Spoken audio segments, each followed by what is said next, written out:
अस्सलामुअलैकुम वरहमतुल्लाहि वबरकातुहू। रमज़ान का महीना तो पहले तो दुआ करते हैं कि अल्लाह पाक की ज़ात जड़े जिन्ने भी बीमार आ,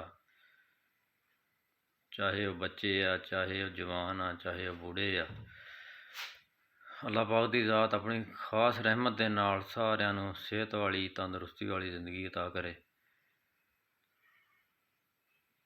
इस बीमारी के मामले अज छोटा जिहा मसला मेरे नाल पेश आया, मैं क्या चलो तुहाडे नाल शेयर करते हैं। मुंडा जिहड़ा दुकान ते रखिया ना, उन्होंने अज बुखार सी। सुबह तकरीबन 9 बज गए तो वह ना दुकान ते ना आया। मैं मुहम्मद अनस नूं भेजिया, मैं कहा जा पुत्त नूं बुला के लैके आ। अच्छा वो लै ते आया, उन्होंने बुला के तो कहण ते आ भी गया, लेकिन ना वो बड़ा ढिला जिहा। मैं कहा पुत्त की होया वा? कहंदा चाचू मैं रोज़ा भी रखिया वा ते मैनूं ना बुखार आ, मेरा सिर बहुत दर्द करता। मैं कहा यार तू जे तेरी तबीयत ठीक नहीं सी, तू रोज़ा ही नहीं सी रखना। जे तू रोज़ा रखना ही सीगा, तेरा तकवा इन्ना सीगा भी तू रोज़ा अल्लाह की रहमत के नाल तू पुगा लऊँगा, तो तू फिर कोई दवाई लै लैंदा। खैर उन्हें दवाई भी ना कोई लई, रोज़ा भी रखिया, तो हालत उहदी माड़ी। मैं क्या ना तू घर चला जा, तू जाके मैं कहा रैस्ट कर, तू दुकान ते भी की करना। कहंदा चाचू मेरा ना सिर फटन डिया। मैं क्या तू ना बैठ इत्थे, तेरा कुछ करदा। मैं मुफ्ती एक नूं राबता किया उहदे नाल, ते मैं उहनूं पुछया, मैं कहा रोज़े की हालत दे विच इंजैक्शन लगाया जा सकदा? अल्लाह जज़ाए खैर दे, उन्होंने कहा भी इंजैक्शन लगाया जा सकदा रोज़े की हालत दे विच। वो इंजैक्शन जिहड़ा वा ओह गज़ाइयत के मुतबादल ना होवे, भी तुसी ताकत दा करके वो लाना होवे जां गज़ाइयत दा करके वो इंजैक्शन लाना होवे, तो वह नहीं लाया जा सकता। पर बीमारी की हालत दे विच कोई ऐसा जिहा मसला हैगा तो फिर तुसी इंजैक्शन ला सकते।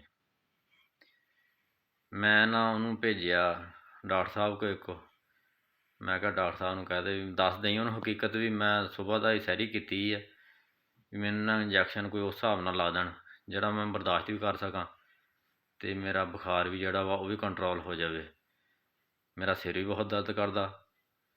खैर वो चला गया, मोटरसाइकिल लै गया, वो डॉक्टर साहब के कोल चला गया। वो डॉक्टर साहब ने ना उन्होंने गोलियां देतियां तो इंजैक्शन ना लाया। उन्हें कहा भी चाचू तुसी मेरे ना इंजैक्शन ला दो, मैनूं बुखार तेज़ आ, मेरा सिर ही बहुत दर्द करदा। तो डॉक्टर साहब ने कहा नहीं रोज़े की हालत तो तेरे ना इंजैक्शन नहीं लग सकता। वीडियो बनाने का मेरा मकसद यही है भी एक तो अगाही मिल जाए सानूं भैन भरावां सारिਆਂ ਨੂੰ। रमज़ान का महीना जा रहा वा, हर इंसान बीमार हो सकता। अल्लाह पाक अपनी रहमत नाल बीमारी तो बचावे सारिਆਂ ਨੂੰ। अगर कोई बीमार हो जाए तो इंजैक्शन की इजाज़त दीन च हैगी आ, इंजैक्शन लगाया जा सकता। वो डॉक्टर वीर मेरे भरा ने उन्हें वो इंजैक्शन बच्चे दे लाया ही ना, वो सारा दिन बुखार के नाल ना इत्थें रहा। वो अच्छा मुड़ के जो आया, मैं उन्हें कहा मैं पुत्त इंजैक्शन नहीं लवाया। नहीं डॉक्टर साहब कहते थे भी तू रोज़े की हालत तेरे इंजैक्शन नहीं लाया जा सकता। वो डॉक्टर वीर भरा का भी मैं ताड़ा करदा। पहली तो गल अगर उन्होंने मसले का नहीं सी पता तो चलो वो किसी मुफ्ती के नाल राबता कर लेंदे, वो कोई राय लै लेंदे। अगर उन्होंने को भी राय नहीं लैनी सी तो वो यूट्यूब पर सर्च कर लेंदे। मैं बाद यूट्यूब पर सर्च भी किया, यूट्यूब के उत्ते सर्च करके वो देख लेंदे भी वो इस इंजैक्शन लगाया जा सकता कि नहीं लगाया जा सकता। बहुत सारी राय उत्थों मिल जानी सी उन्होंने। दुआ वा जी अल्लाह पाक तंदुरुस्ती वाली जिंदगी सारिਆਂ ਨੂੰ दे, अल्लाह पाक सही सलामत साढ़े रमज़ान के रोज़े गुजर जान।